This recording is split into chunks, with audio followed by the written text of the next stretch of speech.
Sorry for the short delay. We are waiting for two more judges. There is Judge Amir and Judge Munira. So maybe you guys can be prepared because once they are in, we will immediately start.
Welcome, Brother Hazim, Brother Ami, and Sister Munira to Orators debate, to Orators semi-final debate 2023-2024.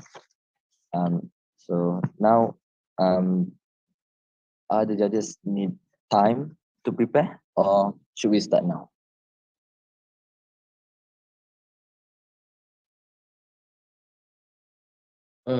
Personally, I'm okay. Munira and Ame, are you guys ready to go? Yes. Alhamdulillah. Yep, ready. All right.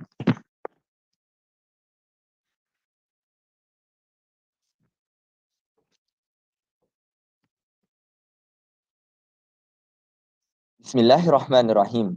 Assalamualaikum warahmatullahi wabarakatuh. And a very good morning, I bid to all. With the blessings from Allah subhanahu wa ta'ala, we are gladly able to gather here today for Dean's Cup semi-finals. Ladies and gentlemen, brothers and sisters, I thank all of you for joining us this morning, and I welcome each and every one of you warmly. My name is Muhammad Hazib bin Noh, and I am your chairperson and timekeeper for this morning's debate. I would also like to introduce our very esteemed judges to all of you. Judge Ame, Judge Munira, and Judge Hazim, who is the head judge for today's debate. Now, before we begin, I will briefly explain the rules. Speeches should be 7 minutes in duration. Speakers exceeding this may be penalized, but should never be substantially less than this. A bell will be rung after every consecutive minute. After 6 minutes, the bell will be rung twice. After 7 minutes, the bell will be rung until the speaker stops delivering their speech. POIs can only be offered after the expiration of 1 minute and may not be given after the expiration of 6 minutes. POIs may only be given to opposing teams and should be generally not more than 15 seconds. If the speaker exceeds the 15-second duration, the chairperson, that is me, may request the speaker to end their POI. The duration of the reply speech will be 4 minutes. Speakers must use formal language. Inappropriate language is prohibited. Debate sessions will always start with the government's first speaker, which is the Prime Minister. It is then followed by the opposition leader, then Deputy Prime Minister, then the Deputy Opposition Leader, then the government whip, and ends with the opposition's whip. For reply speeches, both government and opposition sides are given 4 minutes of preparation for reply speeches. Ladies and gentlemen, this is a semi-finals. With the rules swiftly explained, we will now start with our first debate of the day. May the best team ends their heat-up tongue war and move on to the finals in the endgame. The motion before the House this day is, this House, as a police department, would not investigate to find the killer. I repeat, this House, as the police department, would not investigate to find the killer. Now, the government team is Lance, and the government team in this debate, Alia Khadija as the Prime Minister, Janatul Adani as the Deputy Prime Minister, and Syarah Hakim as the government's whip. The reply speech will be delivered by Janatul Adani. The opposition team is FOCHUSS, and the opposition team in this debate are Alia Zulfa as the opposition leader, Sazlin Sofia as the deputy opposition leader, Muhammad Abdullah as the opponent's whip, and the reply speech will be delivered by Alia Zulfa. Excuse me. Wrong positioning. Wrong positioning. Now, sorry, what's the mistake? I, Shazlin, will be the leader of opposition, while Zulfa will be the second speaker. Okay. Sorry. So let's start over. The opposition team is FOCHUSS, and the opposition team in this debate are Sazlin Sofia as the opposition leader, Alia Zulfa as the deputy opposition leader, Muhammad Abdullah as the opponent's whip, and the reply speech will be delivered by Alia Zulfa. All right. So sorry for the inconvenience. So without further ado, please join me in welcoming our first speaker, the Prime Minister Alia Khadijah from the government team, to the floor to open the debate.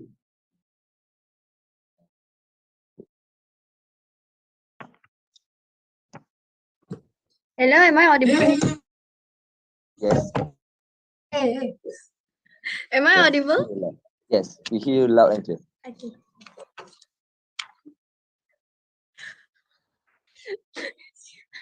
All right, thank you. Okay.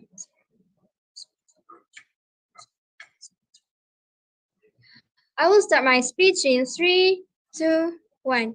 Bismillahirrahmanirrahim. Assalamualaikum warahmatullahi wabarakatuh, and a very good morning, Abi, to all. Today's motion is, this House, as the police department, will not investigate to find the killer. And we, as the government today, highly agree with today's motion, while holding on to our stance. Vigilantism facilitates the police department and society in fighting for social justice. So first things first, I, as the Prime Minister, will characterize the motion for today and will state the burden of proofs coming from the government side and also the burden of proofs for the opposition side, and will give my own argument. I will give my own argument later. And without further ado, let's move on to the characterization. So there are a few key points that we would like to characterize today, which is first, the police department. So basically, we want to characterize police department as in the police department of Mexico. Why do we do this? This is because this crime happened in Mexico. So we would like to characterize the police department in this motion as in police department of Mexico and not other states or other countries. And other than that, we will also like to characterize will not investigate. So how will we characterize it? We will characterize will not investigate as in we as the police department today will not investigate the case at all. And by this, we are basically letting the killer take the matter into their own hands. Or we can say that we are letting the vigilante taking this matter into his own hands, something like that. And the last key point we would like to characterize is investigate. What do we mean by investigate? It means that investigate means to find the killer and also to convict him to punishment. Investigating doesn't just mean finding the killer; it also means convicting the killer to punishment. So I hope that clears the characterization for today's motion. So let's move on to the stakeholders. We, as the government side, would like to state that the stakeholders involved in today's motion are the police department, society, and vigilante, or the killer. And let's move on to the burden of proofs. Firstly, the burden of proof that we will prove for today, which is first, we as the government side, we want to prove on why we should not investigate this case in the first place. And second, our second burden of proof is that we need to prove why the existence of the killer is better than the killer not existing at all. And for the burden of proofs for the opposition side, we want them to prove on why the serial killer or the vigilante is the main target of today's motion and not the car thieves who are killed. And their other burden of proof is that they need to prove why the serial killer not existing is better than the serial killer to exist. So I think that's all for the framework coming from the government side. I hope that clears all of coming from our side.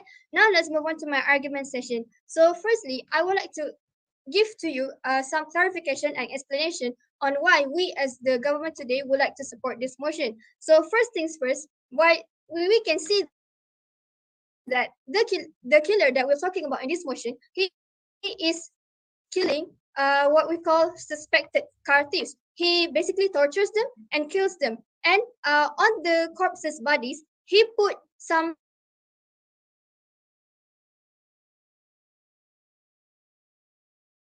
killer is considered as a vigilante. We, as the government side, we consider the killer as a vigilante who is fighting the corruption of the government, who is fighting the corruption of the government. Because we can see that because we, as the police department, we have this thing called bureaucracy. So this bureaucracy prevents us or hinders us from solving cases, from doing our job, from investigating crime cases. Other than that, we as the police department have lots of other crimes to solve. So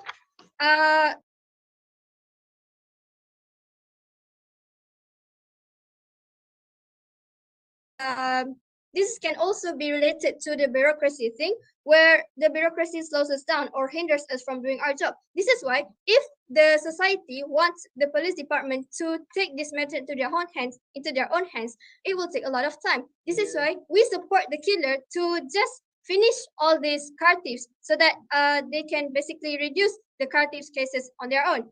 So other than that, talking about Mexico, we have a lot. The police department of Mexico also has a lot of cases to handle. Let me give you one statistic, which is that in average, the crime rates, in average, there are 80 people who are killed every day in Mexico. So that shows how high the crime rates are in Mexico, and this shows that the police department of Mexico has so many cases to solve. So if they would just focus on finding the killer who we believe are actually facilitating the society, it will waste a lot of money.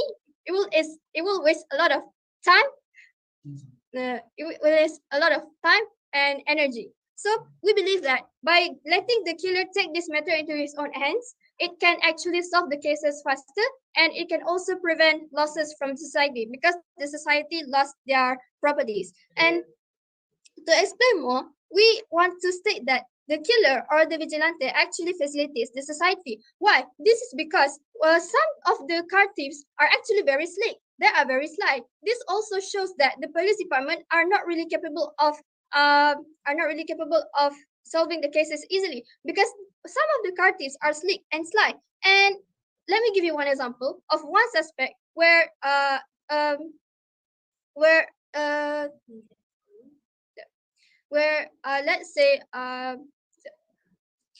where before I have stated that the toy cars on the car thieves' corpses indicates how many cars they've stolen. So one of the car thieves had 13 toy cars on his dead body, which indicates that he stole 13 cars. So how smart is he to steal 13 cars from the people? So this is why when we support this motion, we are actually letting the killer take this matter into their own hands, and we let them prevent these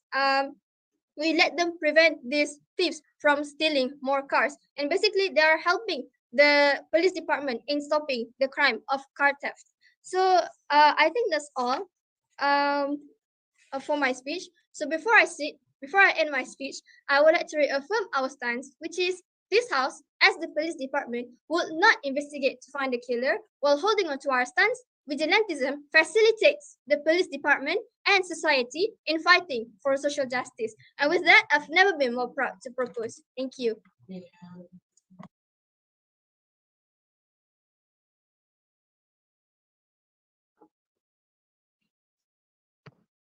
Thank you to Alia Khadija. Now please welcome the opposition leader, Sazlin Sophia, to open the case for their side. Hello, am I audible? Yeah, clear. You can hear All you. right.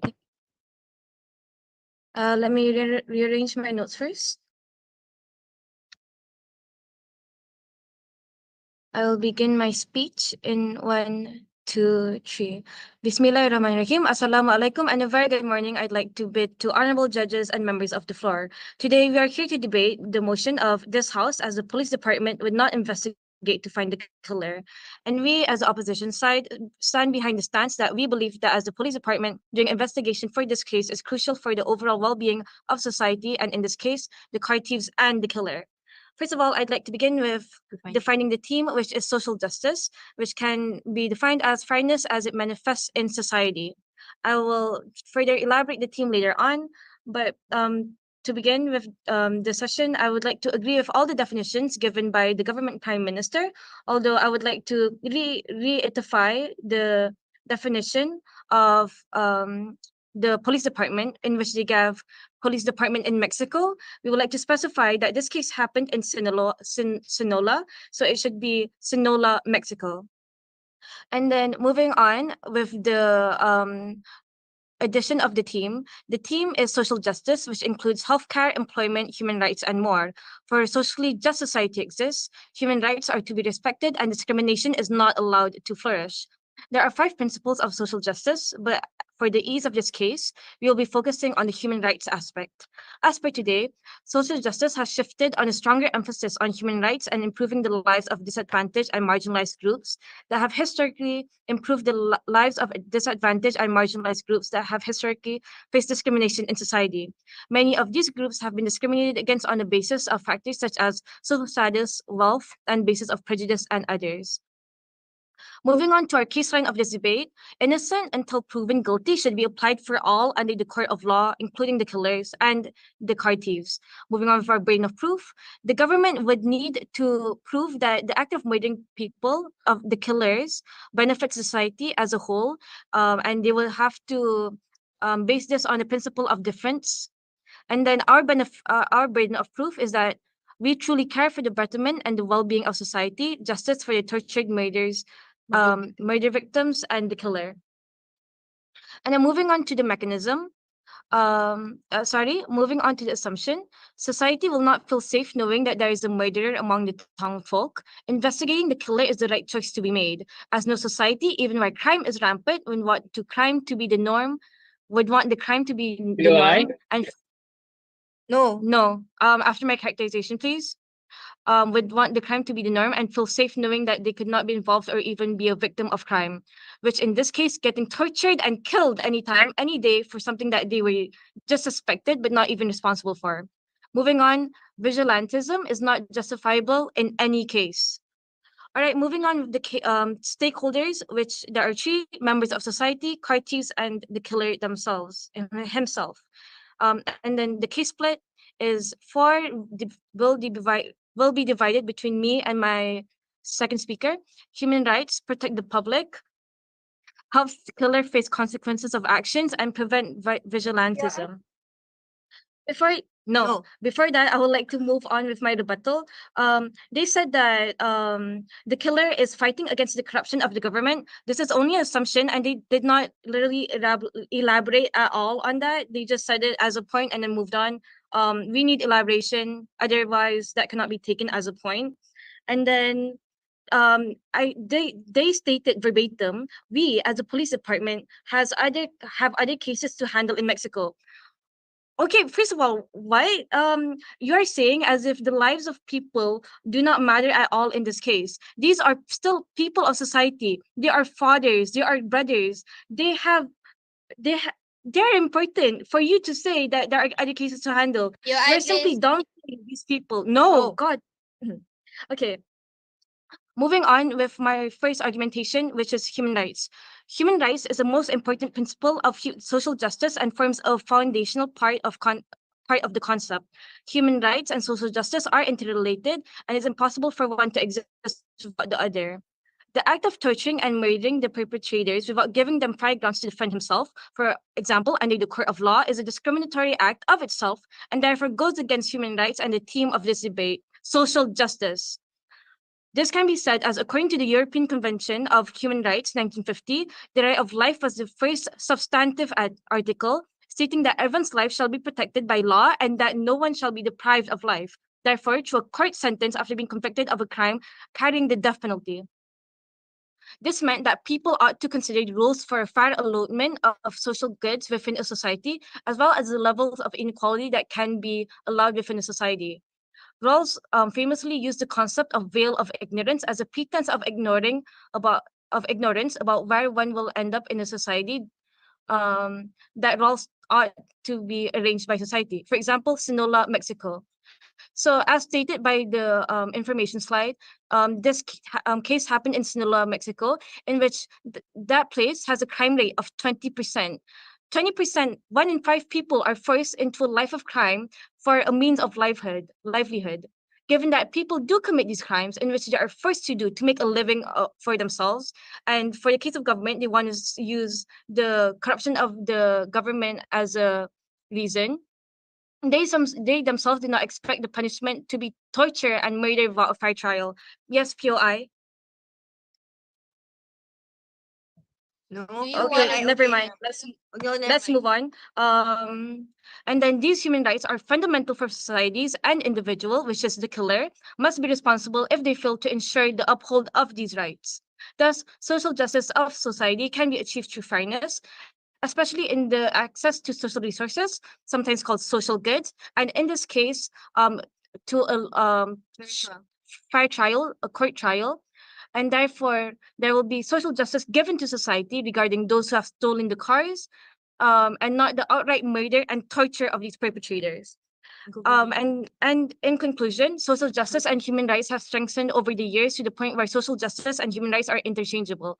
When a society is just, it protects and respects everyone's human rights. When a society respects and promotes human rights, social justice flourishes. Therefore, we are able to prove that we, as the opposition side, truly care for the stakeholders and the theme of this debate, social justice. To that, I end my speech with the reiteration of our stance. We believe that as the police department doing investigations for this case is crucial to achieve social justice within society. Thank you.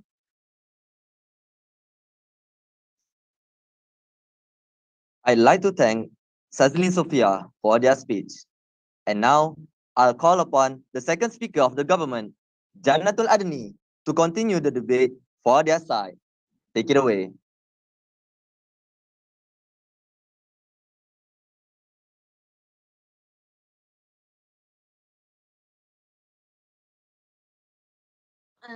Can you guys hear me? Yeah, we can hear you crystal clear.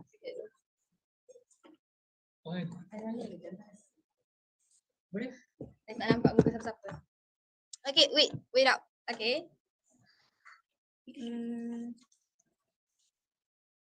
Let me be distracted with some anarchists. No, I have anarchists. So, I'll start my speech in 3, 2, 1. So for today's debate, I'm going to do 3 things. First, I'm going to rebut all the points coming from the government, from the opposition side. Second, I'm going to give out to you my argument, which is first, how does bureaucracy works? Second, what does the society, in this case, what does the Mexicans want? And lastly, I'm going to do a comparison between their world and our world. Now, let's move on to my rebuttals, which is first, I want to tell you guys why the killing of the car theft is kind of justified. So on our side, we have stated to you about how in Mexico, vigilantism is a thing, something that they actually like, something that the Mexican society actually supports. It is why is that? Because Mexico crime rate are quite high, and because of that, the police department are not able to solve all the cases that are happening. And we believe that because this killer exists, it actually killing 2 birds in one stone. Why is that? First of all, it reduces crime rates in terms of the car theft, because now car theft are afraid of them being murdered because they stole car. Second of all, we did not investigate the killer, which is a very tedious process, which is something that I will talk about in my argument. And also, the car theft, the opposition side has stated about what the car theft has human rights. They are a father, they are a brother. First of all, they are a car theft. That is the problem here. They are a car theft. What do? They steal car. What does the car actually means to the one who was stolen? You are not even caring about the society who their cars get stolen. What if the car is the only transportation that they have? What if someone was killed because they want to use the car to go to the hospital? What if? What you guys are caring is only about the law. But on our side, we care about what the society thinks, what the society actually wants. They are not afraid of this killer. Why would they? They are not the one who are being targeted. This is a serial killer. I will go deeper into that in my arguments. And also, talking about human rights, when the one we are talking about is actually the one who are stealing human rights for other person. Yeah, sure, we are taking the right for them to live. What do they take? Is the right for someone to have a car. And some, as my first speaker stated, one of them stole 13 cars. That's from 13 families who had to suffer because of this car thief selfishness. And because the police department are not able to find this car theft, because of the police department are not able to find this car theft, now the family had to suffer for not having a car. Now let's look into my arguments, which is first bureaucracy. We have to know that bureaucracy, it is a tedious procedure. For you to proceed a case, it takes a lot of time. The police needs a warrant in order to search for the killer, and there's a lot of warrants that you need, not just one. And also by doing this, by actually trying to investigate for this, it is by not actually investigating this, we can actually avoid delays from the court, since more theft will happen in the meantime. Like while you are investigating the killers, now the cartel would not be worried about being killed. Why? Because no more serial killers. He would actually be being investigated. So the cartel was like, okay, it's okay now. I don't need to be worried about. I don't need to be worried about being killed now. And also, even if you proceed with a legal procedure and you actually try to convict him, what will happen is that the serial killer might actually use the law and actually still can actually get out of being not charged and get out of what he was actually convicted with. Why is that? Because even in the court, all of everyone has right. Everyone has right to actually be free, and even the cartel get out of it. And this is why we see vigilantism as something that we want. Why is that? Because these vigilantes, they are outlaws. They do not care about laws. For them, they are above the laws. And because of this, the society actually likes them. Which brings us to my next point, which is what the society, which is the Mexicans want. They want justice. They want justice on their side, not just the justice in terms of law, which is what the opposition has been talking about. And how does this is justice? Why? Because it reduces the fear of cartel in the society. They are talking about how the society are fearing the serial killer. One thing you have to know about serial killers is that they have patterns. They are not low life. They don't just kill anyone that they want. For them, they have pride. What they want to do is being known. They want people to actually see them as someone. That is what serial killers are, and they want. And they would not fear this the society who are not cartel would not fear the serial killer. If you actually fear that serial killer, that means you are a cartel. And also, as I've stated before, these Mexicans actually like these vigilantes. This thing is actually it is even legalized in Mexico. Vigilantism is actually a thing in Mexico. And also and now let's move on to my comparison of our side and their side. So yeah, on their side, yeah, sure, they do try to convict the killer. They do try to convict the killer. They do give the give the killer. They do give the society the justice that they want. I don't know. But then what happens on their side is that the killer, the cartel would actually still be around. sorry about that. What actually happens on their side is that cartel will still be a thing. The serial killer might or may not be being executed. And nothing is actually fixed on their side. While on our side, yeah, sure, we do let the serial killer kill more cartel. We do let the serial killer do his thing. But what do we achieve is that us on the as the police department, we can actually focus on Sinaloa cartel or other kind of crimes that actually happens in Mexico. All of the murders that happens in the Mexico, and we also cater about what the society wants, which is they love the vigilantes. They want the vigilantes to be around. They want them to actually take their fear out of this out of cartel, which is actually a big problem in Mexico. And with that, I've never been more proud to propose. Thank you.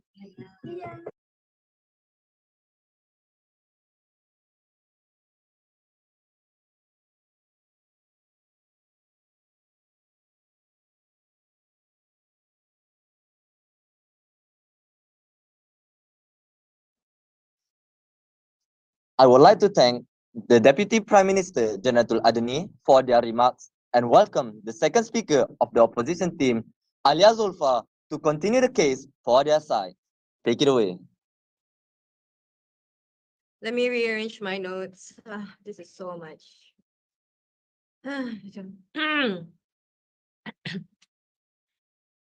All right. I'll start my speech in 3, 2, 1. So they claim that vigilantes, they want to execute their own subjective morality. They want to be these heroes of these people, and that they are above the law. And then they make a few assumptions. And then a few assumptions, which I think is very unrealistic. And I'll get to that real quick. So first things first, they make a very, very far assumption that people like vigilantism. They say that people like vigilantism. All right. People in society, they did not give any stats, any kind of research or so on and so forth, and they assume that's a long way to go. But even if, okay, that's first things first, that's the first fallacy that I want to point out. But one more thing, a few assumptions that they make is also cartels fear a lone vigilante, second, which is again not very solid of a foundation to go against. And third, they say that vigilantes aim only cartels, which again is very flawed. Which all three of these things, they have one thing in common: all of them are not true. So even if they were not true, they were very inaccurate. Even if you could give statistics, does not that mean that it's the most accurate representation of reality? No. So that's why we're the most realistic side in this debate. Also, they talk about stealing cars. When they steal, then these people, the victims, they steal a car, they're stealing the rights. So is 13 cars worth a human life? Is 13 cars worth a human life? I ask you. Really, is that really the issue right now? Are we going to talk about, oh, cars are equal to human life? No, that's not the issue of this debate. To keep having this debate in the first place. So no, I will be accepting on the last 2 minutes only. I'll go to my points because they are direct rebuttals to whatever they have said in this debate. First things first. We will talk about help the killers face the consequences of their actions. All right. What goes? I have to ask everyone, the judges, the people on the government. All right.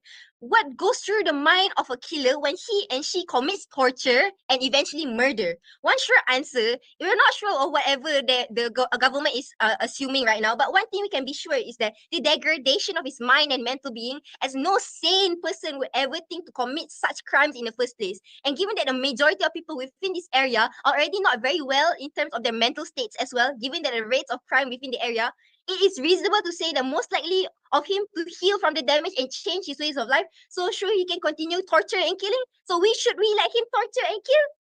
Will letting him do his ways with his ways will be the answer? Surely not. And that's what the government in this motion is trying to lead us to believe today. Psychologically, when one knows that he has committed crime, this is fully aware regardless of his sanity and circumstance, he has a chance of being in prison or being free. But why is it better for him to go to prison? You may ask. Because one must confess and face the isolation and transformation of prison, or suffer the stress and anxiety from hiding the crime in the first place, which will only lead to the killer further into madness. This is due to the psychological effects of murder, such as emotional instability, numbness, and ignorance of one's emotions, such as guilt and regret, may stem from the incident. Even if the factor of commonplace of crime within the society is factored in, just because everyone goes through the same problem of crime and its effects, doesn't mean the effects are less or easier to handle. By thinking about the killer's well-being and those around him, as they will also be logically affected by the effect of prevalent crimes, gives more of a reason why implementing the investigation and capturing him is a part of the key of a long-standing solution, which they say is unrealistic. Which, again, I have said here, very realistic things to say. This is psychological. We are HR students. I trust what we are reading. All right, which is rehabilitation and transformation. Is that possible to do that while free? While you are free? It's possible, but unlikely. Especially when added that 20% of the crime rate within the population is only likely to think in this debate. Not besides the unlikely things that they are assuming is this guy continuing to commit crime and torture and murder, and the people affected by this and his victims and his community will follow suit, since there's no obvious consequences of his actions. Because people like it, okay, fine, all right, fine. So okay, again, preventing vigilantism.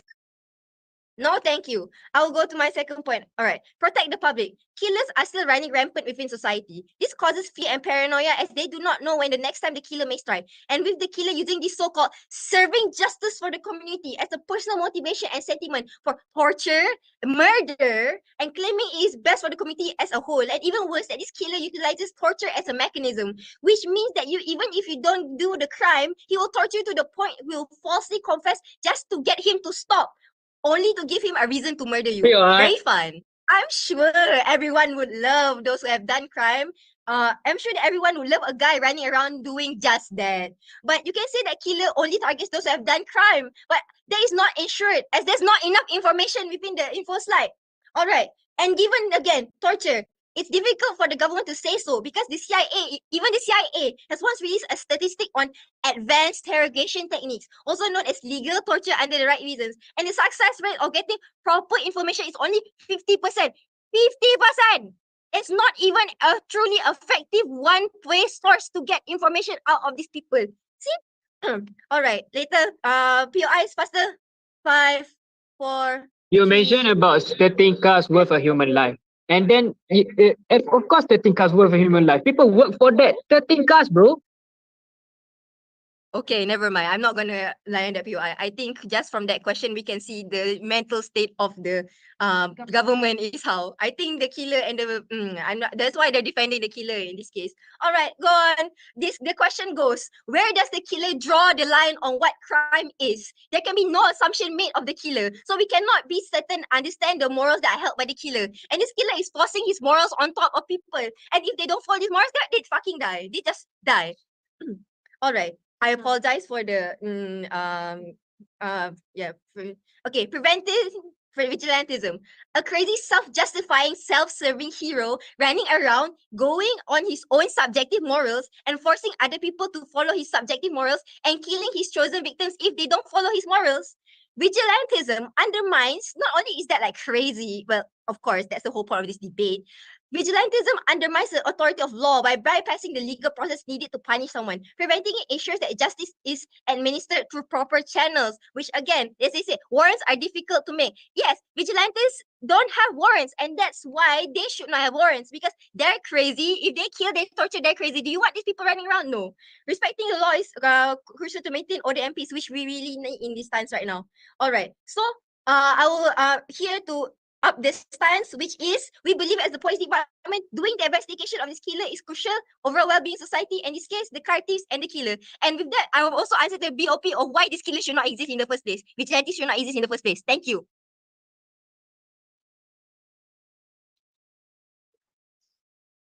Thank you very much, Alia Zulfa, from the opposition. Now, let's welcome the third speaker of the government, Sharil Hakim, to the floor.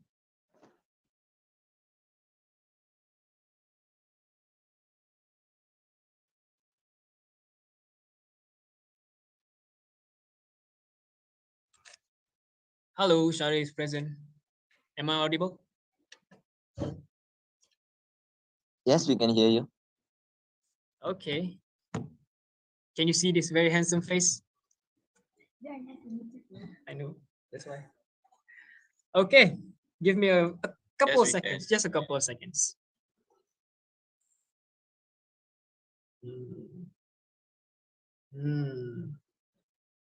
All right, now I will begin my speech. Ladies and gentlemen, good morning. I bid to the honorable adjudicators and the members of the House. Judge, I would like to ask you something, and the members of the House as well. Do you actually understand the meaning of vigilante, which is pretty much the key elements of our today's motion? We have been talking about vigilantes over and over again, but the problem here is that the opposition side seems to misunderstood the meaning of a vigilante. A vigilante, let me explain to you, is a member of a group of volunteers who decide on their own to stop a crime and to punish criminals. That's a vigilante. And then what the opposition has tried to brainwash you guys about is the meaning of vigilante is those people who commit crimes, those people who kills for whatever reasons, their mental health and everything. It's very wrong. The meaning is very wrong. So there, I have you guys the real idea of what a vigilante is in today's debate. Now, let's move on to the interesting part of my speech, which is striking their points. I would like to go first with the leader of opposition, which is, she mentioned something about human rights. She said that by killing people like what the vigilante does, it violates their human rights. But you're pretty much defending other side that is also committing or violating human rights, which is killing their, which is stealing their property. So Much or less, you guys are doing worse. We are, as the government side today, as the police department, shoulder a lot of troubles. Every single day there are cases, like mentioned from the first speaker of our side. Every single day there are so many cases regarding the drug cartels, the killing, the crimes and everything we have to handle. So we admit ourselves, we acknowledge that we as humans, we also make mistakes, we also incapable in some parts. So this vigilante pretty much helps us in order to rebuild what's supposed to be in the society, which is justice and morality above law. Because as you guys heard about the first speaker also mentioned about something that goes against law, killing goes against law, but the morale behind killing here is never mentioned throughout her speech. Why? Because the opposition side clearly doesn't even care about morality. And then she mentioned about society will not feel safe because there are killers around. But as mentioned by my second speaker side here, she mentioned about the vigilantes, as I explained the meaning, the volunteers who decide of their own to stop crime, will not target the civil citizens. They target the criminals. So why would the citizen feel endangered while they should feel safe? Because in this environment, people are trying to strive for morality and justice ahead of the law, which is pretty much hindering us as the police department to do our jobs. We as the police department, we shoulder the name of the government, so we cannot go against the law to kill people because they commit crimes morally, because that's actually a good thing.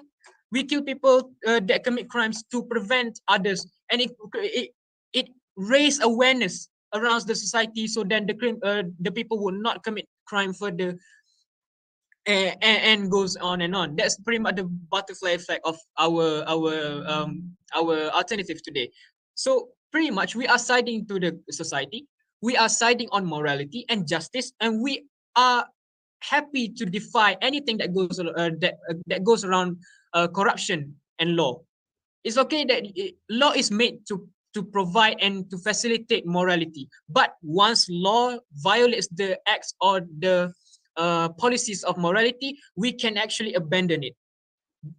But as the police department, we cannot, because we shoulder the name of the government, while the vigilantes is doing exactly what I've just mentioned. So the vigilantes here are the good people. The opposition side has tried to brainwash you many times that vigilantes are the bad people, so that they can just defend those people who commit car thieves. And then the second speaker, I would like to get to this one. She mentioned about, is 13 cars worth a human life?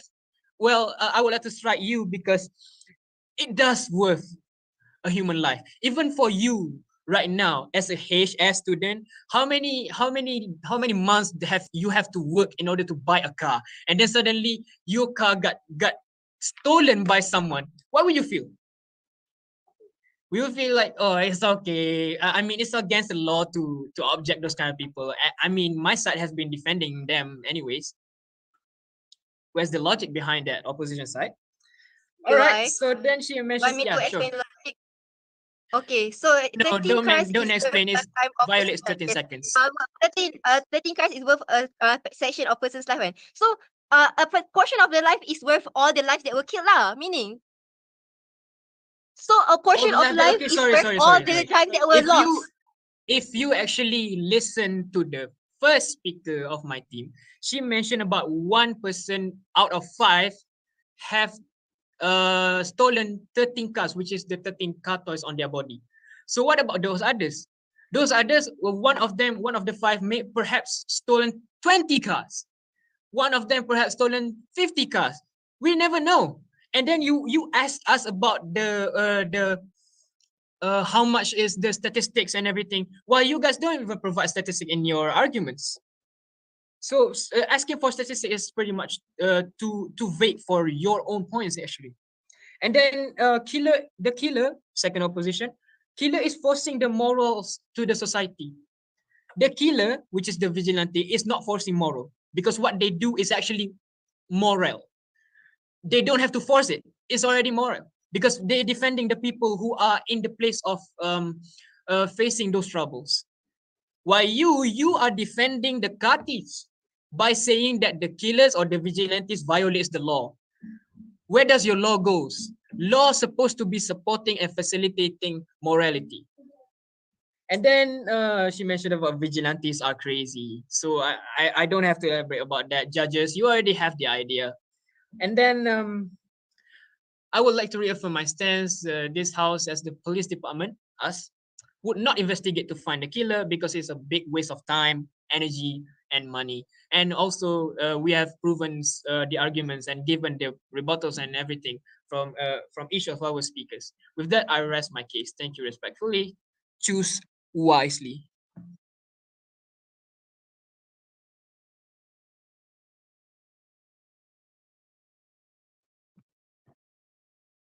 Thank you very much, Sharil Hakim. Last but definitely not least, I welcome the third speaker from the opposition side, Muhammad Abdullah from FOCHUSS, to the floor.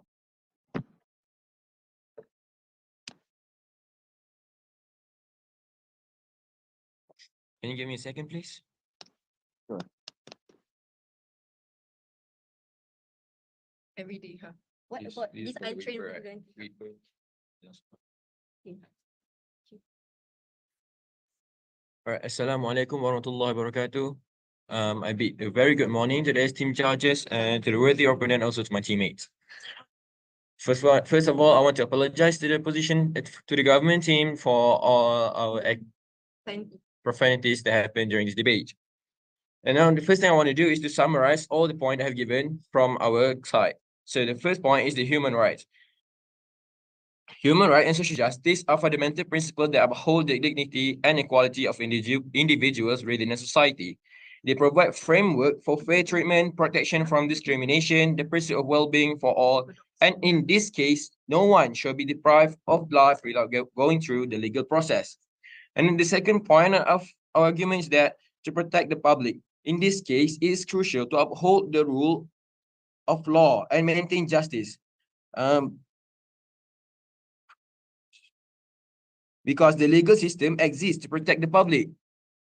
And the second is, the third one is helps the killer face the consequences of their own action. This will reinforce the principle that no one is above the law. It will help them with their mental health, like what has been explained by the second speaker. And then the fourth one is the importance of preventing vigilantism. Communities can promote the rule of law, ensuring that disputes are resolved through established legal channel. And then with this, not through murder and torturing. With this, I believe that our agreement are still strong and standing. The second, and then second part of my debate, I want to say that I want to ask the government and the judges: is vigilantism really bring more good than harm? Right? If everyone have the right to become a vigilante, POI. so you know that. No, you should know that vigilantism doesn't need any training or anything. So if everyone has the right to become vigilantes, then the society will of course self-destruct.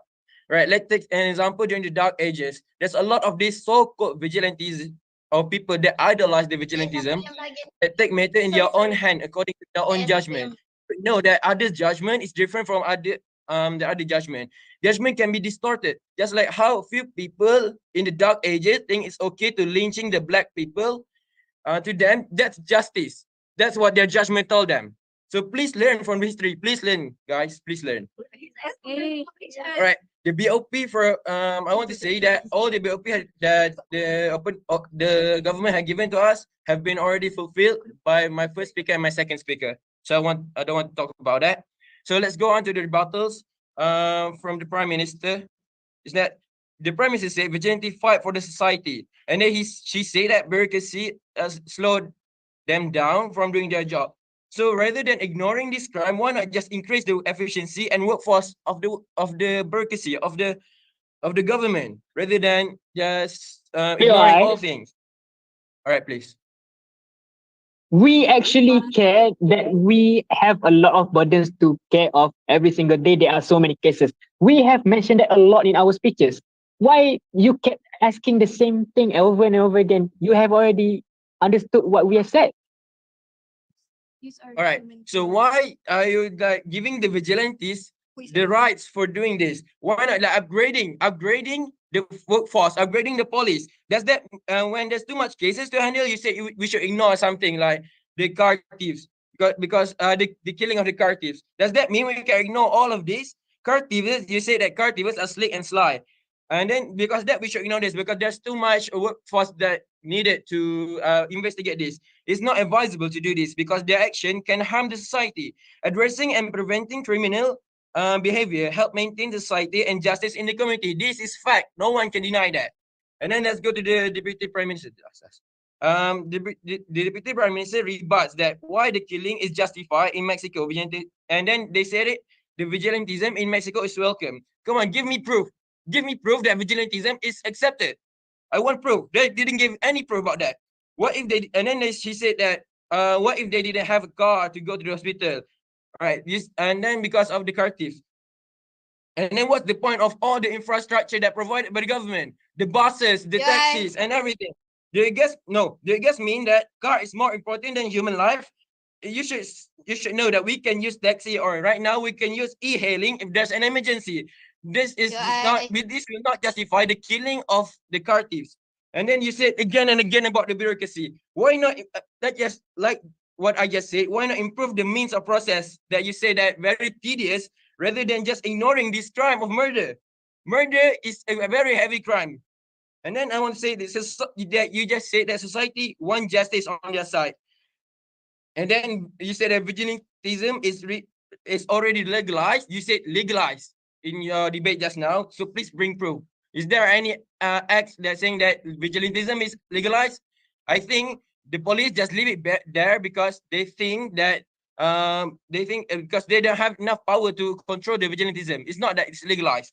All right, and then they say that assuming that according to then you're saying that assuming to our case, nothing will be resolved because we're focusing on the killer too much, and rather than focusing on other crimes.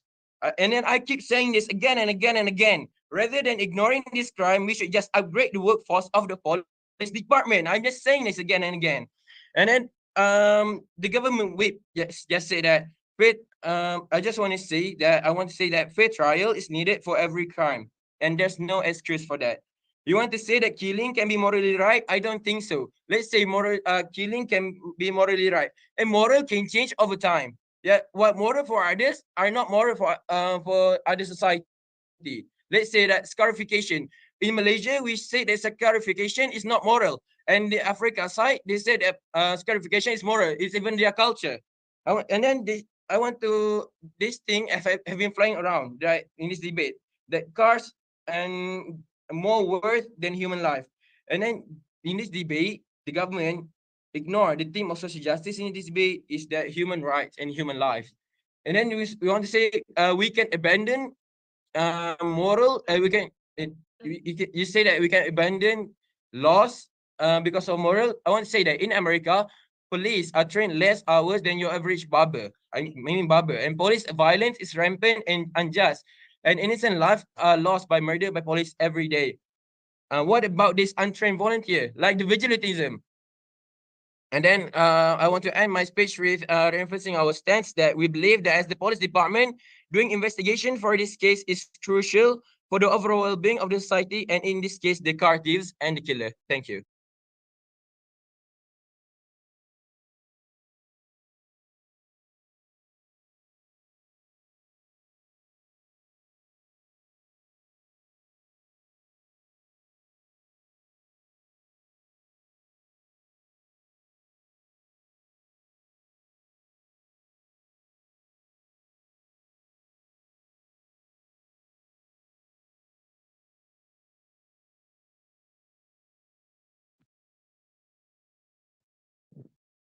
A fantastic debate from both sides. Now, it is time for the preparation of reply speeches. The time given for each team will be 4 minutes. Debaters, please use the 4 minutes to prepare your reply speeches. The time starts now.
Debaters, it is now the time for the reply speeches.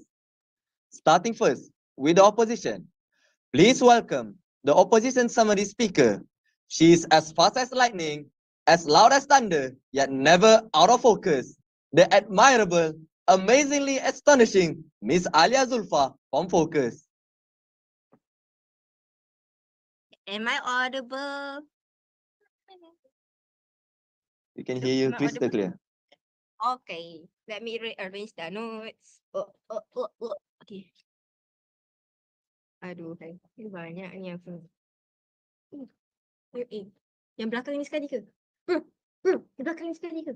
No. No, okay, alright. I start my speech in 3, 2, 1.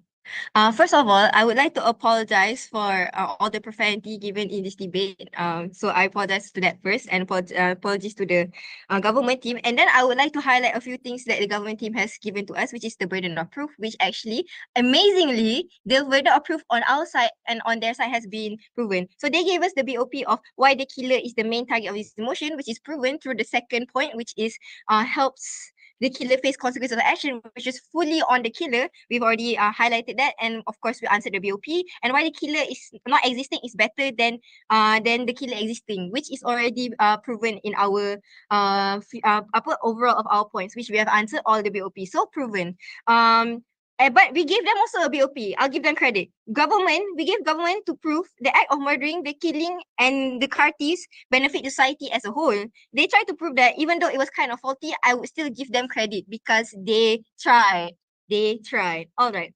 So since our BOP is like how we truly care for the betterment and well-being of society, justice for the tortured and murdered victims and the killers, I will go and summarize my points to show how we've proven it. So our points basically human rights, where we talk about how human rights are important, and human rights, of course, as highlighted many times, human lives are not worth cars. And of course, the theme here is social justice, which is something that the government, I think, failed to prove. They failed to focus on that. They basically focus so much on vigilantism, they forgot social justice altogether. And then, so our point on human rights still stands. They did not attack that because they tried to use it against our points, which is they said, okay, but cars still is you want to get a car, of course you sacrifice how much time for you to buy that car, but is as I've already rebutted in my second speaker speech is me, is a portion of someone's life worth losing all these all these lives, all fully fledged lives? So is it like 1-2 years of living worth a whole life? So we've already proven again, we have done that again. So yeah, stands the rebuttals given were also ineffective because again we've already rebutted so many times in the second speaker.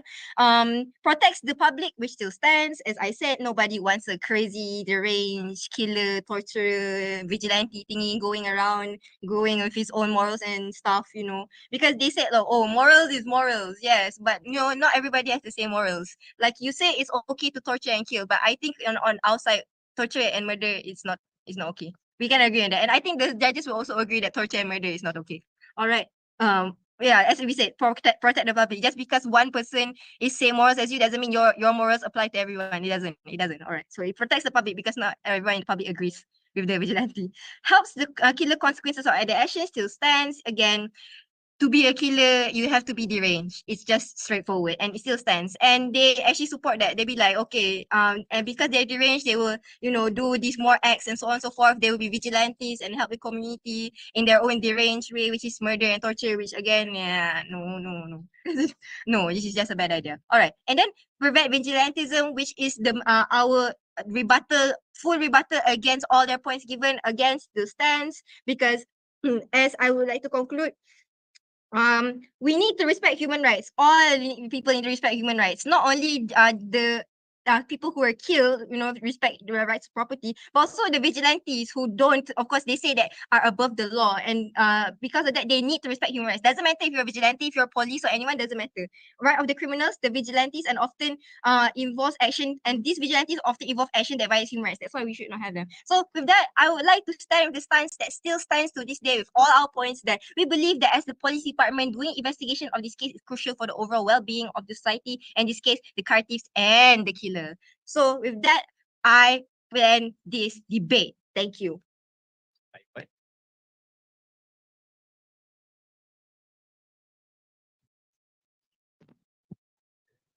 I would like to thank the speaker for the summary. One might question, what is mightier than the sword? Is it the pen or is it the sword? Well, you're in luck because they brought us both to the battle. Let's welcome the last speaker of the government summarizing for their team and the debate as a whole, the jubilant, the judicious, the honorable Janatul Adni to the floor. Thank you. Okay, so I'll start my speech in 3, 2, 1. So for today, for the reply speech, I'm going to do three things, which is first, I'm going to compare to you what happens in the opposition side and the government side. Second, I'm going to tell you why do we win to this debate and why, and lastly, why do they lose. Okay, so first of all, I want to tell you guys, do you guys know why this motion is a thing even? Because my PM have stated about how car thief is a huge problem in Sinaloa, Mexico. It is a huge problem, which is why the reason why this motion exists. And we on our side, we believe that the opposition have not catered about have not give a very clear solution on how to stop this car thief before for being a problem, and how to actually also executed the killer itself. Now, on their side, they talk multiple times about human right, the right of a captive who stole multiple cars to live, because they are father and a brother of someone, if anyone wants to call a captive their father or brothers, I guess.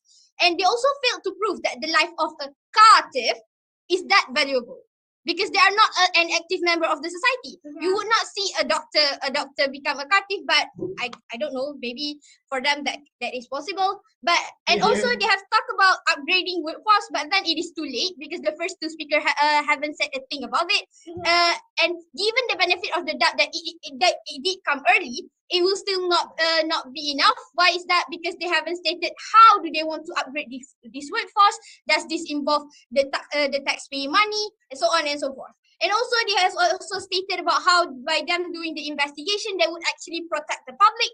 But on our side, we have stated that this thing happens in Mexico, and Mexico actually lacks vigilantism, and you don't and of course it was proven because Bella Ciao is a thing in Mexico. Now let's move on to the government. What actually happens on the government side? Okay, so now first our BOP, which is where is our BOP? Okay. So we prove to you why we should not investigate the killer, which is because by not investigating the killer, we've stated that first of all we do the rate of crimes in terms of car thief, which is a huge problem in Sinaloa, Mexico, it will actually reduce because now people are afraid to steal cars. Stealing cars, yeah, sure, you could. They are arguing about how stealing cars is not as killing is worse than stealing cars. But then on our side, we have told you guys that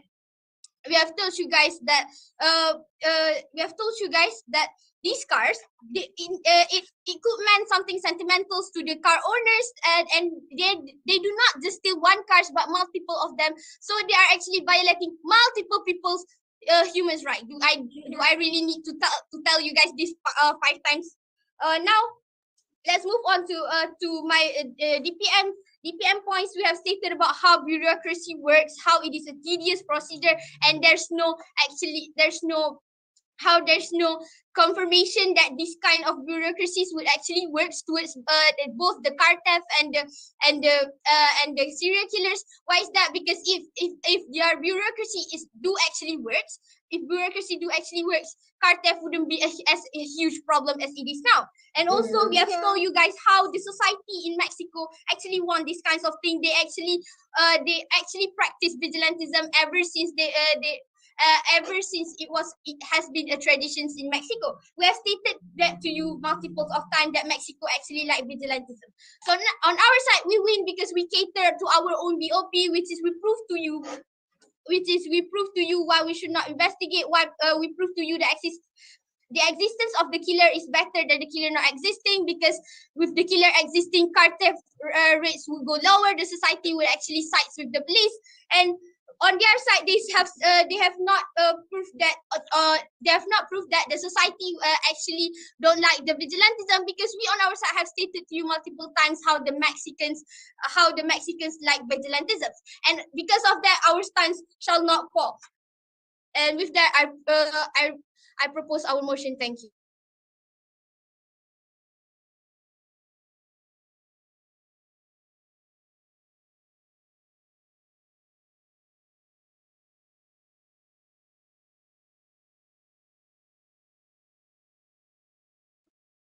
Thank you to all the speakers for the great debate. Let's give them a last round of applause. A great debate indeed, and an even greater enthusiasm was shown by all of the speakers. Now, dearest judges, you have a maximum of 10 minutes to give your verbal adjudications. The floor is now yours, dear judge.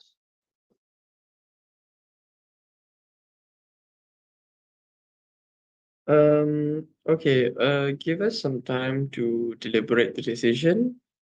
Is it more comfortable for the debaters and the chairperson to leave this room first and come back in, or shall the judges leave and go to a different room? I think we could leave for a second. We will go to the meeting room, the first place we entered, and then we will come back. All right, I'll let you know when we're done, and yeah, you can come back. All right, thank you, Brother Hazim. Yeah.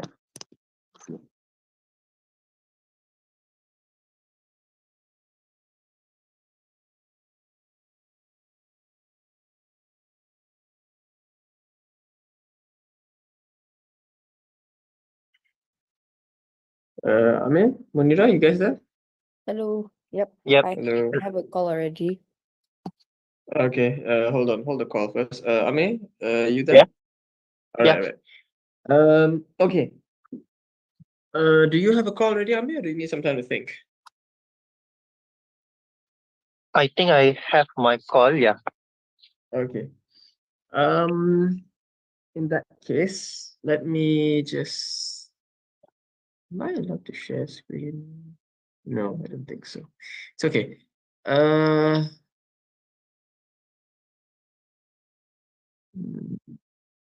Just edit this.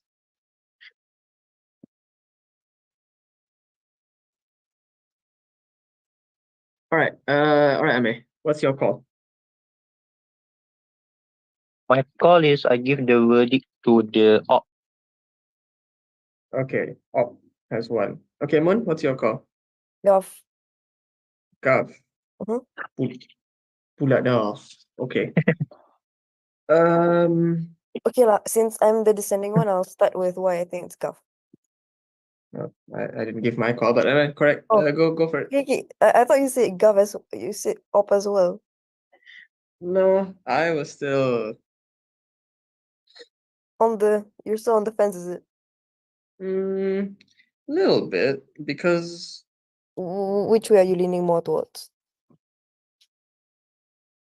for me, I'm leaning a little bit more towards opposition a little bit. But I'll tell you what, how about this? Ame, why don't you tell me why you chose opposition? We'll see how it goes. Before that, can I just ask a question? I heard what's there's up? semi-finals, right? Are we supposed to give Yeah. for OA? That's the thing. I don't know why they're making us give away. I thought it's a silent round as well, but apparently Hanafi was told to give away. So macam tu. Hanafi was supposed to give Oh. OA. Yeah, they're giving away right now. So macam I think we also have to give away lah kot. So does everyone or just Hazim, the chief judge? Depends. Do you guys want No, to give away? just Hazim. Only Okay. chair gives OA. Oh, I Alright. see. Okay. So yeah, because itulah pelik. I don't know why they want OA for semi-finals, but oh well, we'll just give short OA, I guess. But yeah, all right, mate. So why do you think Op took it? Well, for me, it's actually quite hard juga lah nak pilih antara op dengan gov. So when I ran through back what I jot down, it seems like for me, the op focus more on both the society, the vigilante, and the victims.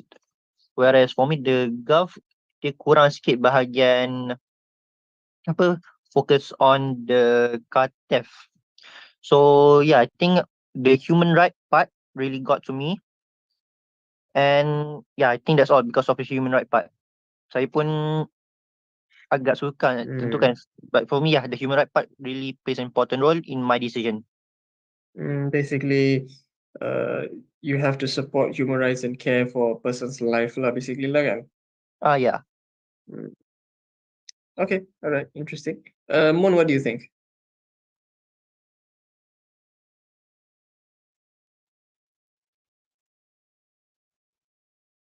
Mon, just in case you're muted though. Yeah, I was talking. Thanks, Hazim. Oh, sorry. No. I mean, you pointed out that I was muted. Thank you. Oops. Okay. Yeah, but yeah, what do you think? Why did you give to Gov? Okay. I think the first thing that Gov does in Prime Minister is that they pointed out that there is a lack of capacity for the Mexican police to actually do this. I think it's a misidentification of the actual problem at hand, but it's quite betul juga lah bureaucracy, and there's a lot of crimes in Mexico in of itself, whereby the smoothness of the investigation is going to be stunted. So that was the right identification as there is a lack of capacity in police work. Then opposition comes in and they say that there is an inherent principle right to justice and human rights. And the way they want to execute this is that they want to capture those people and put them at law and prison them, investigate them, and all those judicial procedures, so on and so forth. And then they argue with the fact that the lives of these people have to be defended because these are still people. Justice has to still be served because even though these are car thieves, they might not deserve to be killed. They have to seek justice the way that it is painted out to be. But then I think that was fairly, like, at that point in this debate, I think LO takes over PM, but DPM then comes in and says that in Mexico, vigilantism is already favored because they don't rely on the police. And because the police lacks capacity, and this is true, because and I'm not inserting myself, right? They pointed this out, and I'm sure they've Googled this or whatever. But even from my own understanding, Mexico does have an inherent leniency towards vigilantism because the police are corrupted and they don't do their job properly. And vigilantism has worked before. And then secondly, is that if it is truly about social justice and human rights, the social justice and human rights that actually uphold is that the civilians are still safe, which means that the civilians, as so long as you're not involved in the cartel, and as so long as you're not stealing cars, you're completely safe. You're not tormented psychologically and you're not tormented physically by these vigilante who is stealing cars. And then the last thing that DPM says is that they point